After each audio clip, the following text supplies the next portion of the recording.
फेरि पनि आज धेरै दिनको बादमा केटाहरू मिलेर अब एउटा टुर जानुपर्छ हाइकिङमा फ्रेस हुनुको लागि भन्ने सल्लाह भएर चाहिँ अब हामी निस्किन आँटेको छ अलमोस्ट र हामी जाँदैछ एकदमै दामी जग्गा है तपाईँलाई देखाउने छु त्यहाँको नजाराहरू यो चाहिँ सिक्किम र वेस्ट बेङ्गलको बोर्डरमा पर्छ जग्गाको नाम गोर्खे भनिन्छ है तपाईँहरूलाई म एकदम त्यहाँको सबै कुराहरू देखाउने छु होमस्टेमा त्यहाँनिर बस्नेछौँ हामी है किप वाचिङ किप फलोइङ र फाइनली अब यहाँ हामी गाडीभित्र बसिसकेको छ यता चाहिँ अब हामी चाहिँ प्रयास आलुट गएको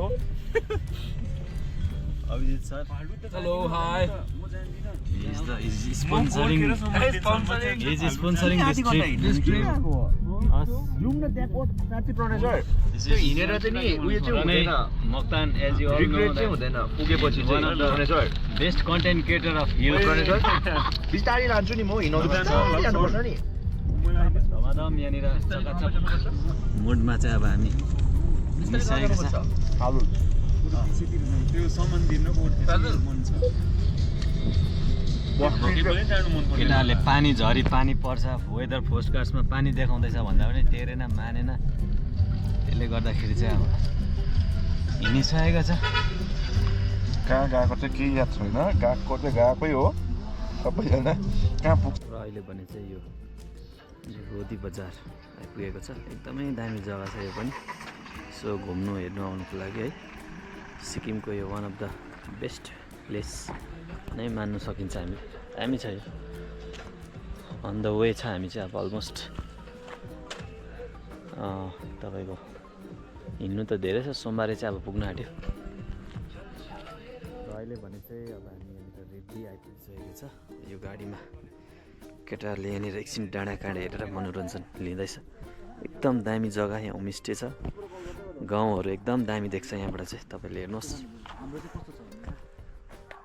अरूबाट नगर भन्छ हो उसले पनि गर्दैन हुन्छ नि त्यस्तो मजा आइरहेको अहिले अवस्था छ अलमोस्ट अब चाहिँ हामीले हाफभन्दा बेसी डिस्टेन्स कभर गरिसकेर अहिले रिब्दी आइपुगेको छ अहिले हामी है र अब चाहिँ यो पारी देख्दै गरेको गाउँहरू यो रिब्दीकै भिलेजहरू हो हेर्नुहोस् यहाँ माथितिर पनि एकदमै दामी ठुलो जङ्गलहरू छ यो पारीको देख्दै गरेको रिब्दी यस्तो यो बाटो हुँदै हुँदै जानुपर्छ पुग्न आँटेको छ यात्रा सुरु भयो बाटो के छ हाम्रो मेन यता अर्गनाइजर चाहिँ याद छैन राति जङ्गल एउटै डाइलग दिँदैछ हिजोदेखि बुढोले कहाँ चाहिँ जाँदैछ याद चाहिँ यही हो तपाईँको दोकान चाहिँ अब लास्ट दोकान सिक्किमको चाहिँ यही छ तपाईँले के किन्नु पर्यो भने चाहिँ यहाँनिर तपाईँहरूलाई म बोर्डमा पनि देखाइदिँदैछु हेरिराख्नुहोस् आउँदाखेरि है र कहीँ यहाँबाट जानु पर्यो भने पनि तपाईँलाई गाडी पाउने लास्ट जग्गा चाहिँ यही हो यहाँदेखि उता चाहिँ अब अलमोस्ट केही छैन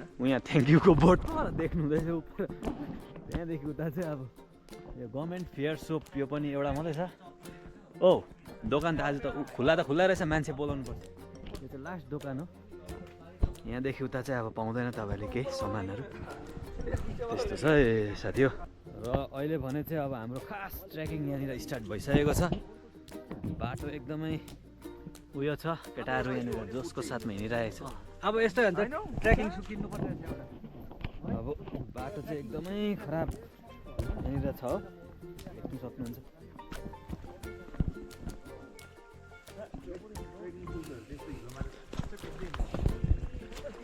त्यही कारणले जुत्ता चेन्ज गरेको मैले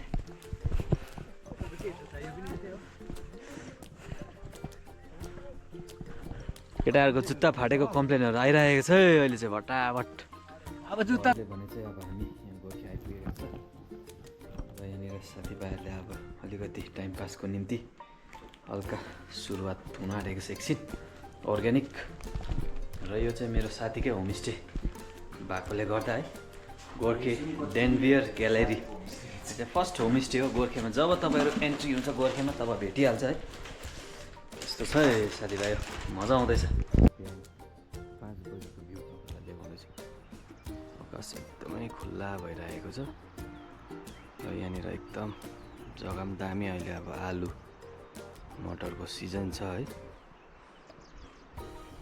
आलु मटर फलेर एकदम रमाइलो भइरहेको छ गाउँ एकदम दामी छ यहाँबाट हेर्नु तपाईँलाई मजा आउँछ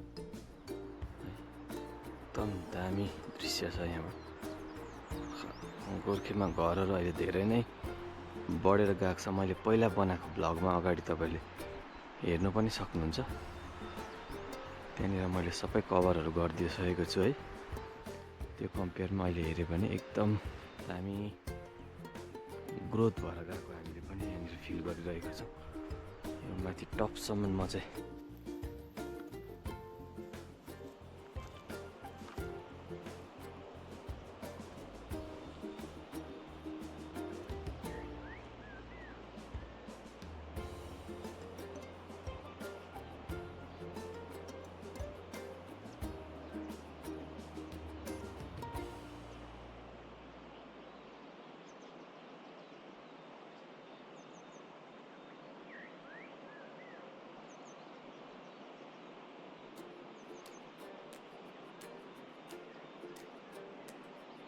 घोडाले यसरी मजाले सजाएर राखेको रहेछ, देख्न सक्नुहुन्छ। घोडाहरू अब मजाले रेस्ट गरिरहेछ। अब यिनीहरू घोडाहरू भारी बोकेर यताउता जान्छ। 5 बजीको दृश्य एकदम दामी छ यो है। मजाले होम यहाँनिर है हेर्नुको निम्ति एउटा डेस्क बनाइएको छ र यहाँबाट चाहिँ तपाईँले गोर्खेको नजारा हेऱ्यो भने चाहिँ एकदमै मन खुस हुन्छ। फुल भ्यू चाहिँ तपाईँले यहाँबाट देख्न सक्छ। हेर्नुहोस् है, यस्तो दामी देख्छ। म तपाईँलाई त्यो जग्गाबाटै यहाँनिर देखाउने कोसिस गरिरहेको छु है।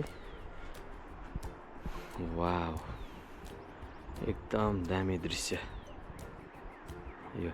बिहानी 5:30 बजीको दृश्य। अब घाम झुल्किनु लाग्दैछ है। एकदम दामी यहाँनिर देखिरहेको छ। म चाहिँ यो टप डाँडामा यहाँनिर आइपुगेको छु र यसको अगाडिको नजारा चाहिँ गोर्खेको फुल नजारा यहाँनिर देख्दो रहेछ। तपाईँलाई देखाउँदैछु म, हेर्नुहोस् है।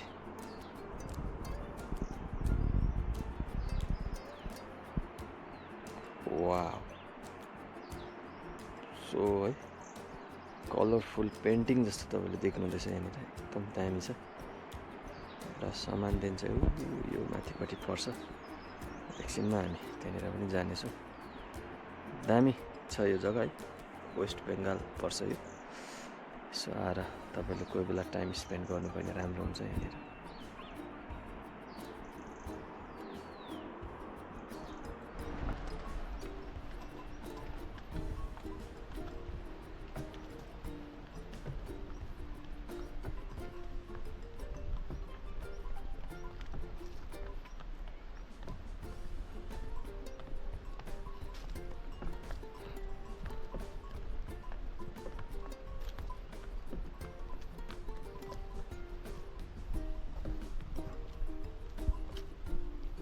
अब हामी यहाँ समानदेन भन्ने जग्गा आइपुगेको छ। यो पनि एकदम नेचुरल ब्युटीले भरिएको जग्गा हो है।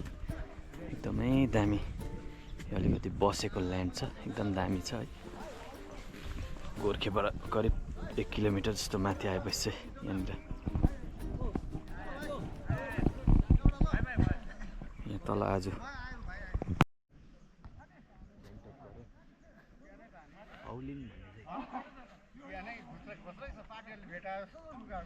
एकदम घुमेर यहाँनिर मेन गाइडले के भन्दैछ? ओ गाइड, क्या अभी क्या प्लान है आगे का? अभी हम लोग ऊपर फालूट पे जा रहा है। आलूबारी तक जाने का प्लान है ना?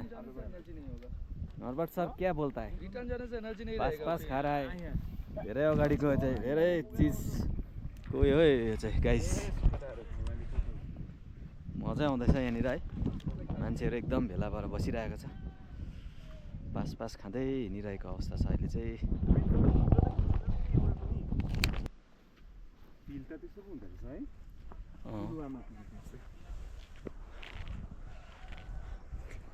तपाईँको चाहिँ फेरि योबाट चाहिँ फोनमा सार्नुपर्छ नि त होइन? त्यो छ नि त नि।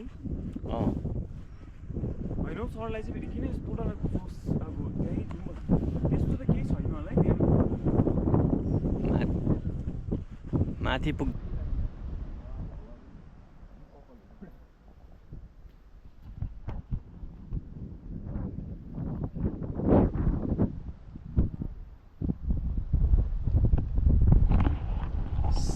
होइन अब एकदमै दामी जग्गा हो है। आज घाम लागेर मौसम पनि एकदम सुहाना भइरहेको छ। हामी यहाँनिर इन्जोय गर्दै नेचरलाई एक्सप्लोर गरिरहेको छ अहिले। मजा आउँछ यसरी बेला बेला है वकमा हिँड्नु। परमेश्वर यहाँ अगाडि हिँडिरहेछ। दामी जग्गा यो वेस्ट बेङ्गालको यो एकदमै नाम चलेको प्रख्यात जग्गा हो। आएर यसो मनोरञ्जन गर्नु मजा आउँछ एकदमै यहाँ है।